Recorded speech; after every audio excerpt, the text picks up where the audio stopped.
Alam nyo, may ikukwento lang ako tungkol ito sa paksang move on. Move on to words. Pero napakahirap at napakasakit na desisyon.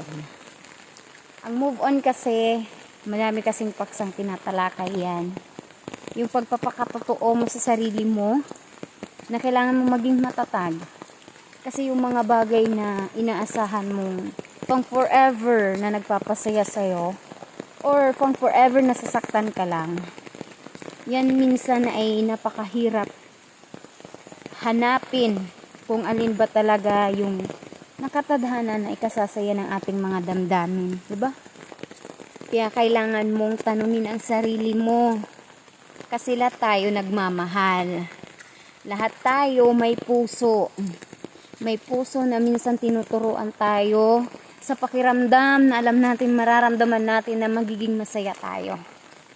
Pero may times din na ito rin pala ang rason para tayo masaktan. Oo, kasi nagmahal ka, minahal mo. Pero ang ending, hindi pa rin pala ikasasapat ng damdamin niya, kaya kulang ka pa rin. Diba? Pag ganong stage na kasi ng sitwasyon, sa umpisa masaya, natural yan na may mga challenges na minsan hindi mo ma-explain kung saan ka nagkulang, kasi yung pakiramdam mo sumobra ka pa nga sa pagmamahal sa kanya, diba? Pero what if tanungin mo siya para sa ikahalaga din ng puso mo, na para malaman mo kung mahalaga ka pa ba sa kanya. Kausapin mo siya ng masinsinan, tanungin mo siya kung ano ba talaga ang nasa puso mo. Kung may pagmamahal ka pa ba sa akin, na itutuloy nating relasyon to, o wala na. At pag ang sagot niya sa'yo ay alanganin, naramdam mo ay binuhos mo naman lahat, pero kulang pa rin pagdating sa kanya, at hindi ka pa rin sapat, dahil mag-move on ka na. Alagaan mo naman yung sarili mo, mahalin mo yung sarili mo, wag yung ibang tao. Kasi yan din ang ikababagsak at ikasasama ng buhay mo. Kasi nagmahal ka lang naman. Lahat tayo ganun. Nagmahal tayo. Nasaktan. Pero kahit nasaktan ka, magdasal ka.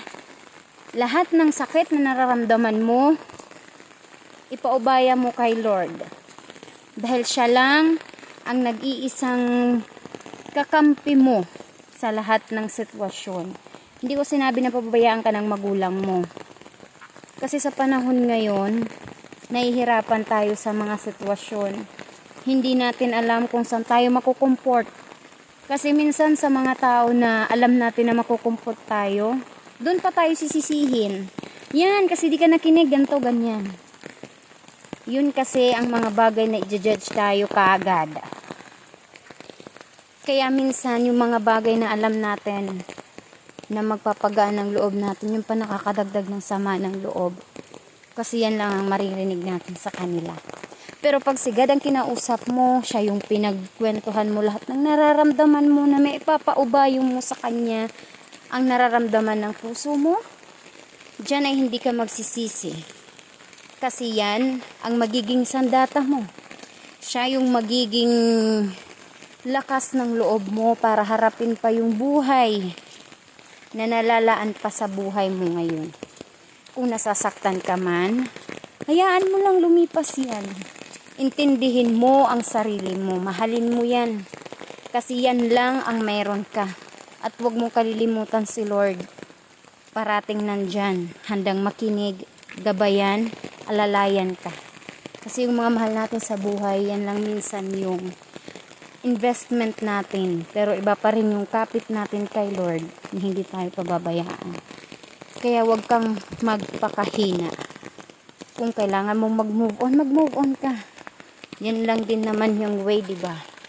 Kaya sige, gawin mo yan for good sa buhay mo.